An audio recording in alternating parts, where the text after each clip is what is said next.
Your Bibles now, please, to the book of 1 Corinthians.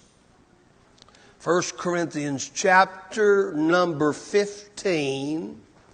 Our text verse for today is verse number 58. And I've entitled my message, Reminders for the Beloved. Did you know that you're the beloved? Did you know that God's church is the beloved? Did you know that you as an individual Christian is God's beloved? Maybe you don't know Christ as your Lord and Savior. I want to tell you today that you're God's beloved. God so loved the world that He gave His only begotten Son, that whosoever believeth in Him should not perish, but have everlasting life. If you don't know Christ as of right now, you can in this service today. 1 Corinthians chapter number 15. Look at verse number 58. And the Apostle Paul told the Corinthian church these things. Therefore, my beloved brethren, be ye steadfast, unmovable, always abounding in the work of the Lord, forasmuch as you know that your labor is not in vain in the Lord. Let's pray together. Father, thank you for this great host that's assembled in this place today. Thank you for all of those that are working in different areas of the facility to make this a celebratory day for the whole family. Thank you, Lord Jesus, for these great singers, this great educational institution, and the great product that they're giving the world, men and women who know Christ and are living for Him and are helping others come to Him. Thank you. Thank you, Lord, for our dear friends Bob and Patty, and Lord, for their specialness. We're so grateful, Father, that you've blessed our lives, and we've crossed paths, and they've made the decision they've made today. Thank you. Lord, I pray that you'll help us. Help me to encourage our people, and I pray we'll receive encouragement. And I pray if there's anyone here that needs to get closer to you, they'll do it. If there's anyone here not saved, God help them to give their heart, give their life, give themselves to claim you as Lord and Savior today. Help me preach, Lord. I feel so inadequate on this day. In Jesus' name, amen. I always enjoy the special Sundays that we experience together as a church family. Of course, every Sunday is of equal importance. Here's why. They're all the Lord's Day. And we're commanded to worship God and assemble ourselves together every Sunday. They're all of equal importance. But obviously, anniversaries and other special Sundays are special because we only have them once a year. And we celebrate them in special ways. Today, in addition to our wonderful fellowship we've already been experiencing. We've had these tremendous singers, special singers, a special work to encourage us. And after the message today, we'll have a feast downstairs in the church basement auditorium. And it's today is special because I want you to listen to me now. It's special because it affords us a special opportunity to challenge ourselves again and to just commit ourselves afresh to going forward for the Lord Jesus Christ. It affords us an opportunity, you might say, to clean our ammo and reload for the battle ahead. It affords us an opportunity to make a fresh commitment to win men and women and boys and girls to Christ. To make a fresh determination to save some, snatching them, the Bible said, out of the fire, saving them from the destructiveness of sin. And to show them that God has a plan for their lives.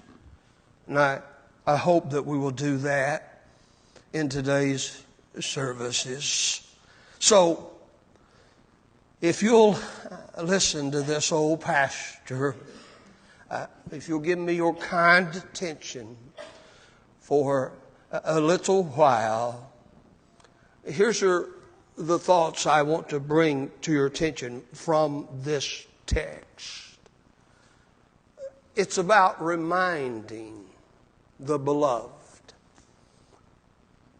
In the text, we're reminded of the coming again of Jesus Christ.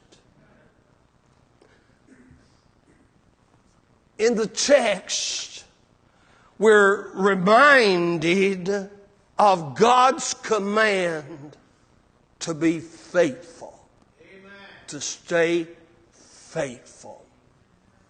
And in the text, we're reminded of the certainty of reward for a faithful life. It's a tremendous text before us. But have we thought maybe even this week that the Lord Jesus Christ is coming again?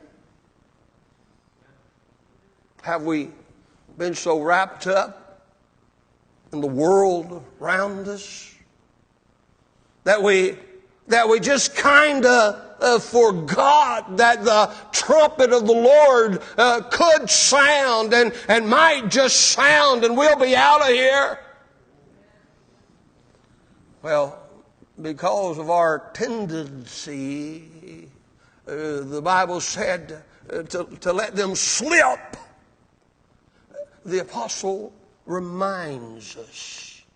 And he reminds us of the coming again of Christ. Now you might be thinking, Pastor, as I read the text along with you, I didn't notice any reference to the coming again of Christ.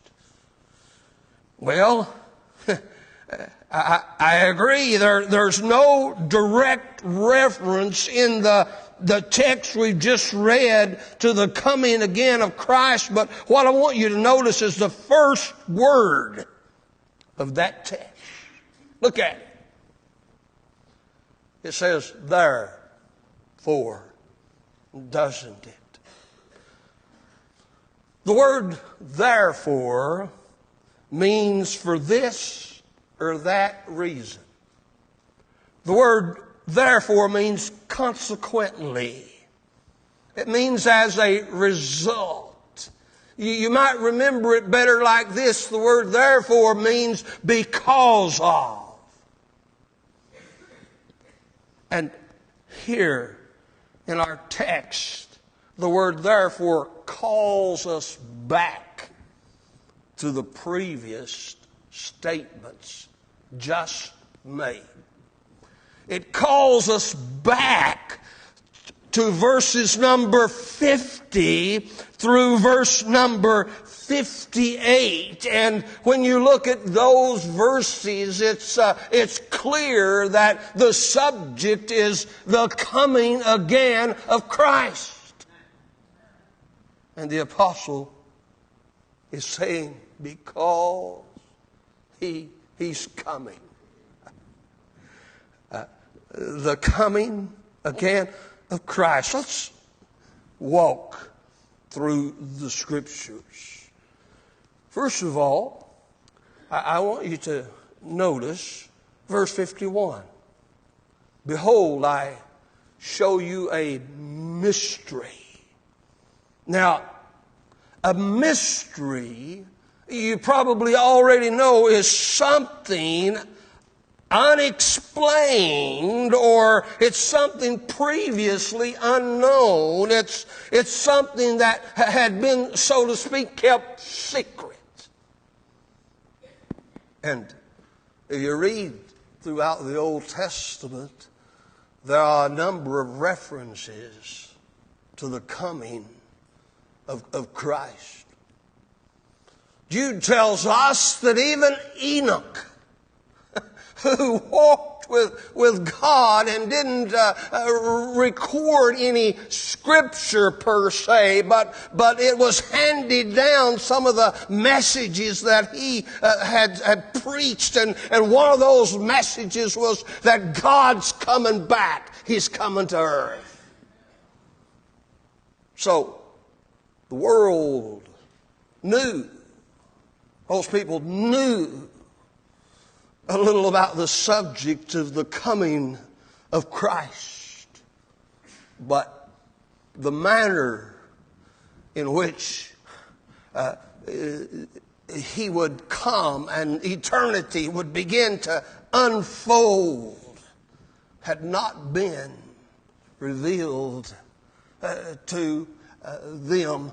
So Paul says, God's given me this revelation, and He has allowed me to share this mystery with you. And notice, if you will, the mystery shown to us about the coming again of Christ by the Apostle Paul is that eternity would begin, so to speak, to unfold, involving a resurrection of the dead and a miraculous change in living Christians. Notice what the Bible said. We shall not all sleep. You see, sleep is in reference to the body lying dead in the ground, in the grave. That terminology, death, is called sleep for the body. And if you're wondering why, it's because just like you woke up this morning, dead bodies are going to wake up. Yeah. Listen. Nothing going to hold this body down. A resurrection of the dead and a change of living believers will start the unfolding of eternity. And notice he said, we'll not all sleep, but we shall all be changed. Isn't that something? Think about that just a moment. You shall all be changed. Listen, the text tells us it will happen in a moment, in the twinkling of an eye. Listen, did you ever see the eyeball glisten with joy or expectation or happiness or wonder? The sparkle in the eyes just there for a brief second. In a moment's time, as the vernacular, in a split second, this world will witness the event of what's known as the rapture, and we will be gone. Think about this. All of a sudden, when people are unexpecting it, the graves, from the graves. Well, let's put it this way. You know, graves have just been visited during the memorial season, of course. And imagine standing there, placing a fresh flower or shedding another tear at the graveside of a loved one that has died. And you know they're Christians, you know they're in a better place, but you still grieve. Listen, heaven's gain's been your loss, hasn't it?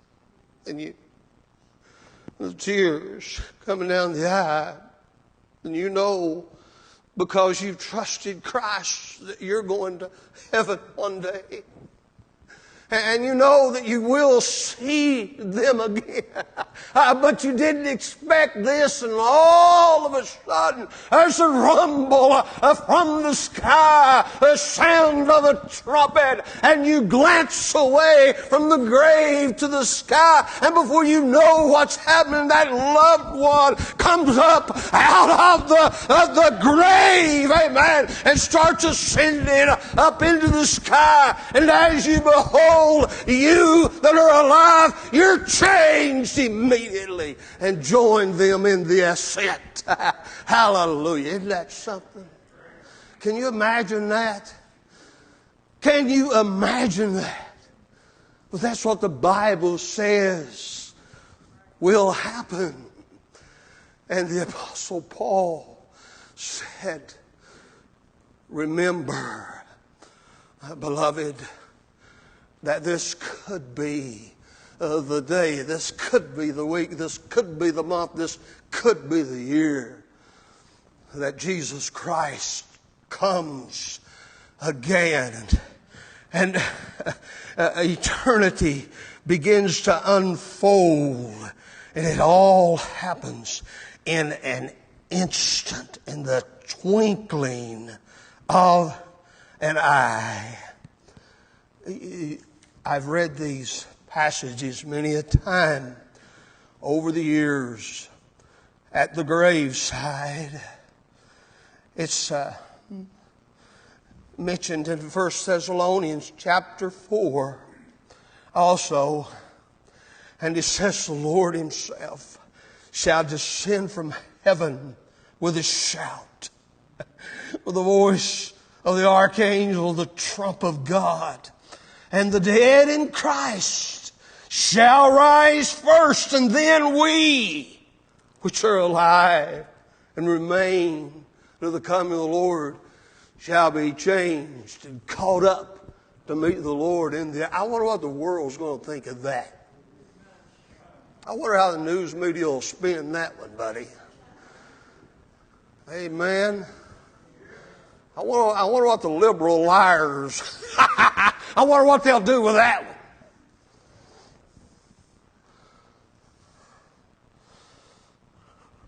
Listen, the text reminds us that Jesus is coming back again.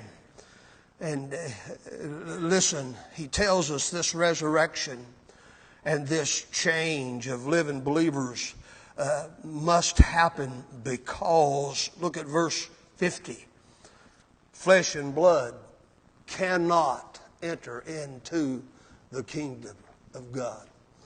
Has to be a resurrection, has to be a change, has to be a new body. Look at verse 49. Well, as we've borne the image of the earth, we shall also bear the image of the heavenly.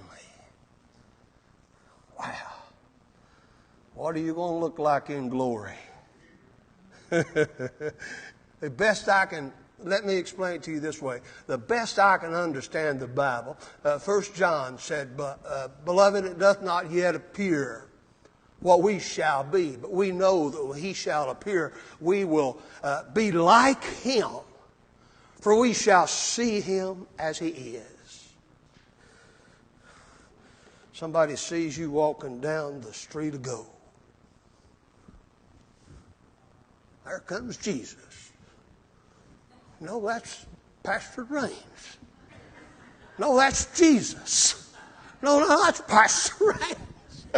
I don't have all that thing figured out yet, but listen, he said we would be like him, for we would be like him, and the glorified body will bear the image of the heavenly.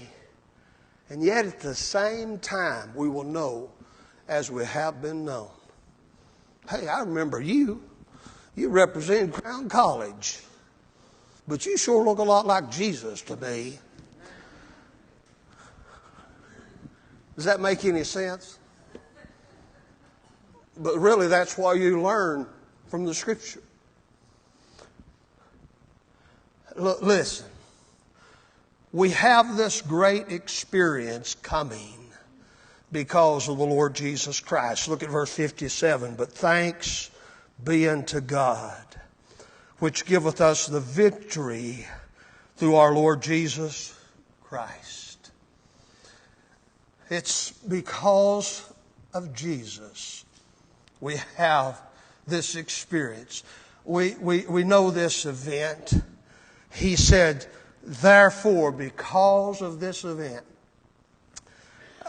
my beloved brethren, this rapture of the church, let me tell you this. As far as I understand the Bible, that could happen at any time.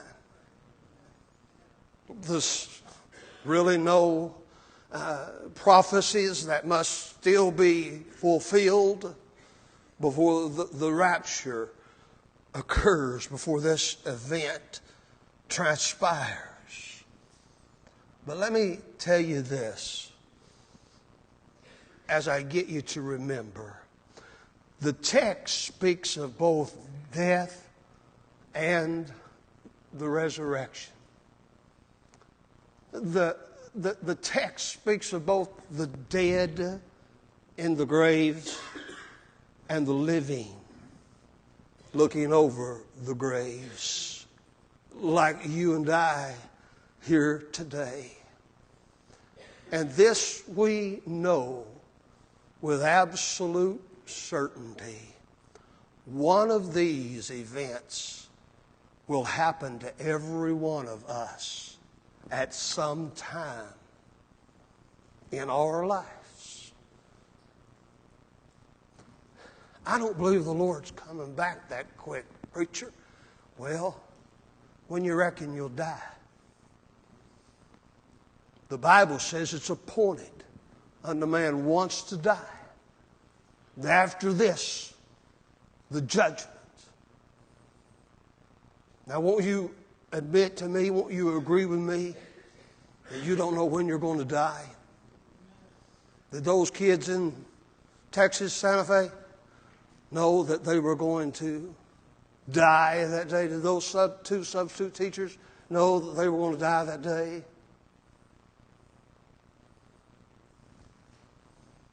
Most people die and don't know they're going to die. So either the coming of the Lord or your personal death is going to transpire in your lifetime. And the wisest thing that you can do is to be prepared for either of these events. And the only way that you can be prepared for either of these events is, as the text said, thanks be to God for giving us the victory through our Lord Jesus Christ. I'm probably speaking to some today that you're not saved. You're not ready to meet the Lord. You're not ready to die. You've heard of Christ. You may even like some things about Him, but you haven't allowed Him to change your life. You don't know Him personally. Therefore, my beloved brethren, come to Christ while there's time. Come to Christ. Secondly, the text reminds us of the command to be faithful. Notice the text again. Therefore, my beloved brethren, therefore, because the Lord's coming or because you're dying, one of the two, be ye steadfast, unmovable, always abounding in the work of the Lord. Think about those words. The word steadfast means sure. It means dependable. It means reliable. It means unwavering. It means staunch. It means constant. It means continuous. It means firmly fixed. It means established. God said, be you steadfast.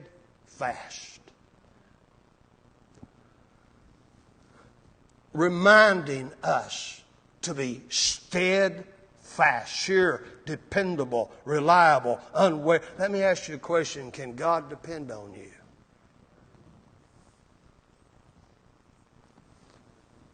Are you reliable?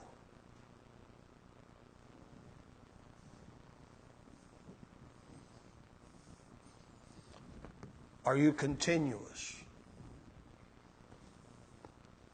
Or are you here, there, everywhere, up, down, in, out, round, and about? The word unmovable means not able to be moved or shaken. You like that? Not able to be moved or shaken. Not changed in purpose. Not affected or altered by emotions. It means firm. It means fixed. Unmovable. Let me ask you a question. Are you unmovable in your Christian faith? Or are you like the other writer said, a reed shaken in the wind, whichever way it blows? Unmovable. Unmovable. Listen, not changed in purpose. Not affected or altered by emotions. You know, a fellow told me one time, I never have forgotten this, I'm thinking about it just now, it'll help you. And I learned a long time ago that Now, this, please, don't take this, any of you preachers, please don't take this personally. I know all of you, each of you better. But obviously, you need to understand that there is a divine call of God into the ministry. You agree with that? There's a divine call of God into the ministry. And listen, this fella told me he's in the ministry, I guess, in the ministry. He'd preach, he'd teach, but a trial came. A trial came. An adverse wind blew. He had aspirations, but it didn't work out for him. This is what he told me. He said, I'll try something for a while. If it don't work out, I'll just go on to something else. Honest to God, a fellow told me that. Now, I'll tell you something. If you're going to serve God, you can't be like that. I mean, if serving God don't work out, let's go do something else. God said you're to be unmovable, always abounding in the work of the Lord. Listen, I could push this wall all day long. I'm not able to move that wall. And God said His people need to be that way, unmovable. Amen. Unmovable.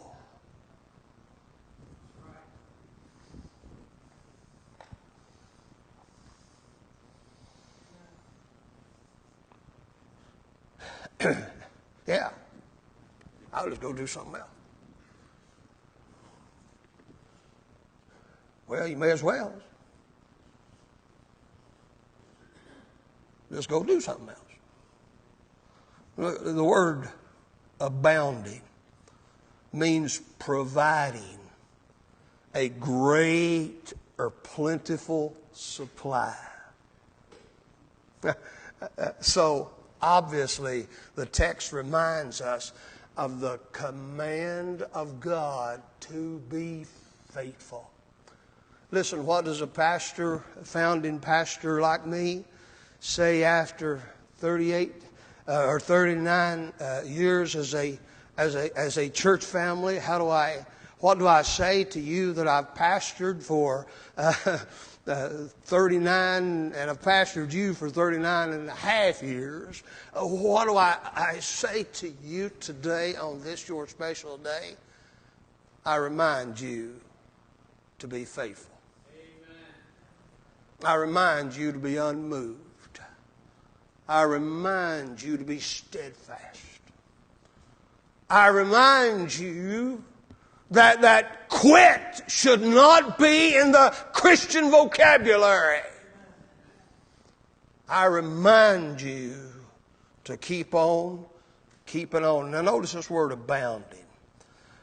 Did you know what the Bible says about all of us? Ephesians 2:10.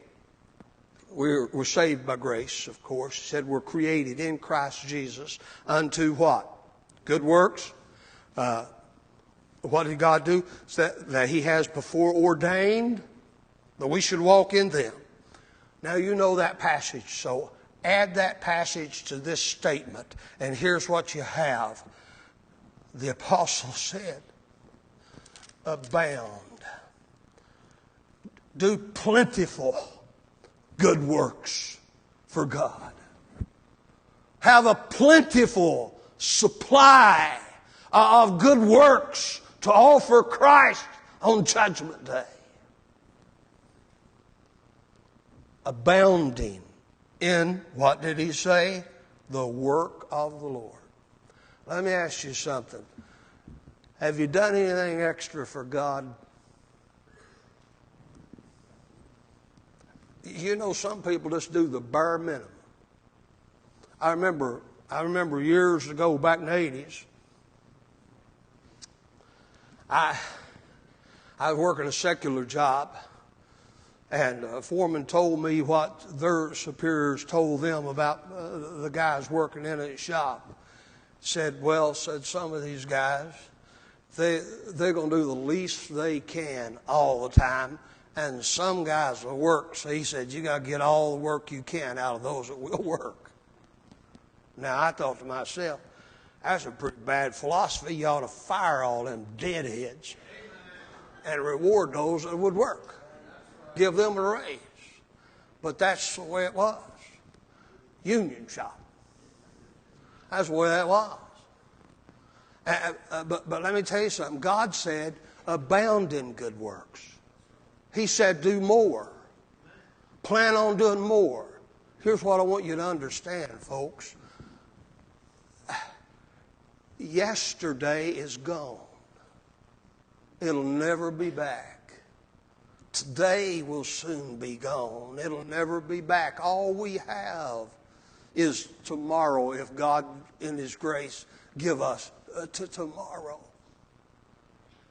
And he said, I know you've worked hard for 39 years as a church family. I know you've worked hard. I know you've given. I know you've seen God do miracles. I know you've seen Him supply when people said there was no supply. I know that you've seen all of this. But he said, do more work tomorrow, and you'll see God do more for you tomorrow. Let your old pastor, church family, let me give you this encouragement. I'd hate to think that the best days of Mission Baptist Church is behind you. Do you know that? This will be a milestone year for this ministry. My, what God's done. with what He's had to do with. I'm talking about you guys, not me. No, I was just teasing. But here's what I want you to understand. God, I don't want to think that the best days of my ministry are behind me. I don't want to think that the best days of Mission Baptist Church is behind her. I don't want to think that the best sermons have already been preached, the best songs already been sung. I don't want to think all the needs have already been met. Listen, live, church, in the expectation of greater things. That's how God wants you to live. Let your better days be ahead of you. Let me give you a quick passage. Now, I'm going to quit preaching just in a few minutes. Is anybody's belly growling yet? They got them doors shut. Does the smell of that food coming up through there into the foyer yet? Some probably already gone down there. Somebody, I won't tell you who it was, told a joke on you earlier. I said, where's my wife? And one of the ladies said, she's down there into the desserts. And then she said, but I didn't mean she was eating them already. Listen. Matthew 5:41. Jesus said something interesting that I just want to share with you before I give you my last point and close out the message. It's in Matthew 5. And it's in verse 40. And the Lord Jesus Christ said, if a man, or verse 41 is the one I want to give you. The Lord Jesus Christ said, and whosoever shall compel thee to go a mile, go with him twain. I'm glad I got that mile finished. You got another one to go. Amen. Listen, if you want to stand before God one day and hear Him say, well done, thou good and faithful servant, you got another mile to go. Go with Him twain.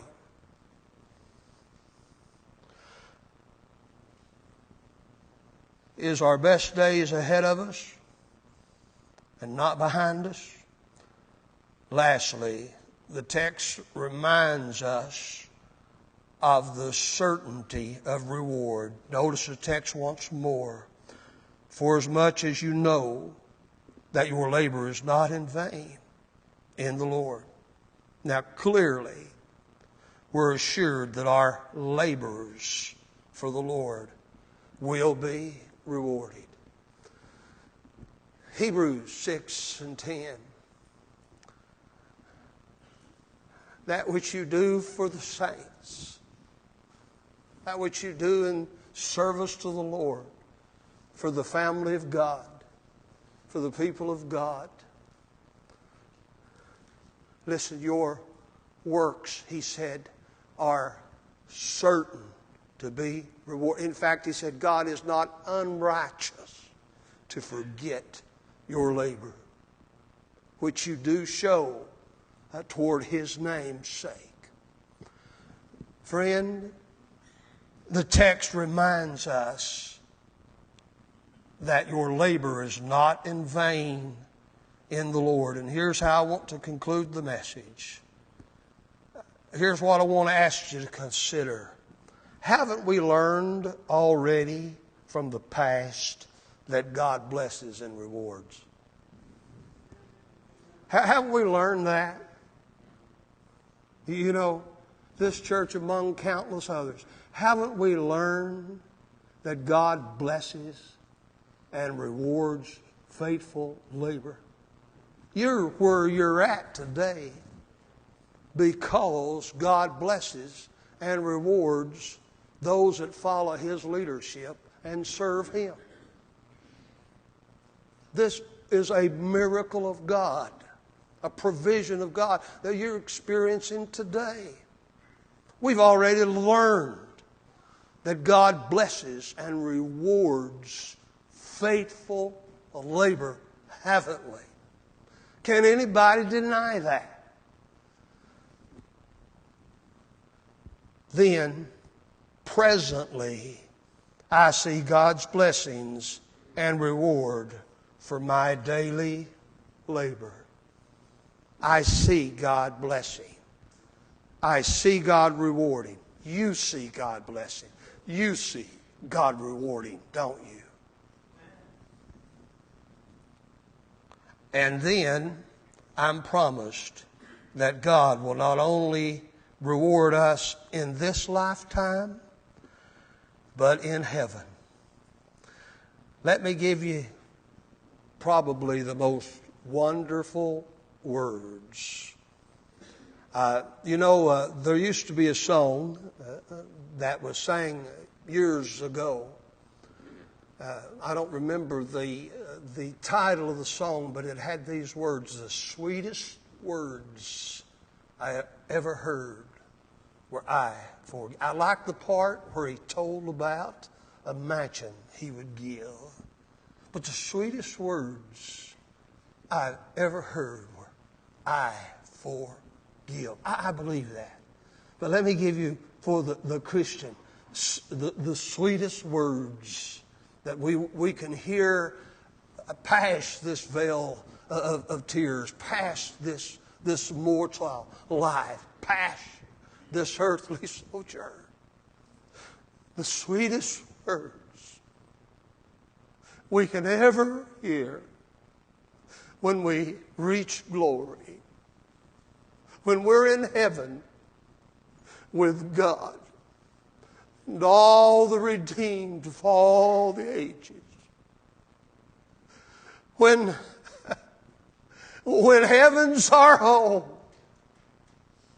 when we stand before God just before we embark upon the joys of eternity, discover the mysteries of eternity, is to hear him say, well done.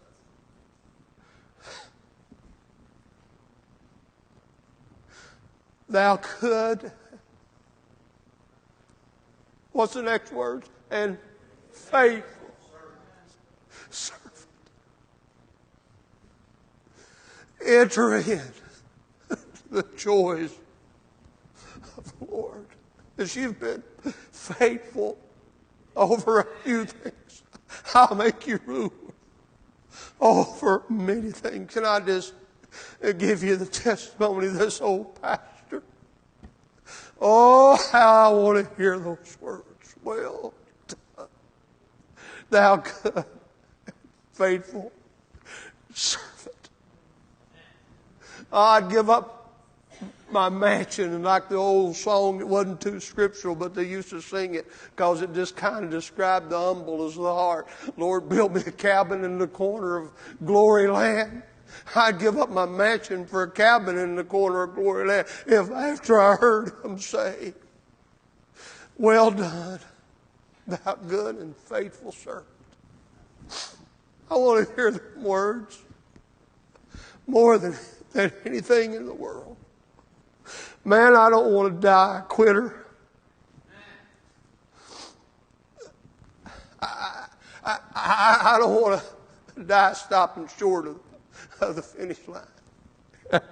Thank you, Bob. I preached in this thing. I never preached in a thing like that before. But I thought I'd just leave it on today, because I guess I'll get something like that when I get to glory land. He said he'd give me a reward. And to hear him say, well done, that'd be the best thing in the world. Don't you agree? You don't mind my crying, do you? Wouldn't that be the best thing in the world? Well done. Well, glory to God. Well done, thou good and faithful servant. Enter into the joys of your Lord. Hallelujah, to walk down the streets of gold knowing you were faithful throughout your life. You lived in victory. You died in victory. Eternity is victorious.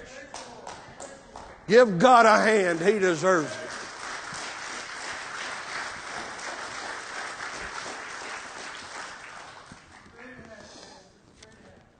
Let's stand. If you want to mind the Lord in some area, take time to do that during the invitation.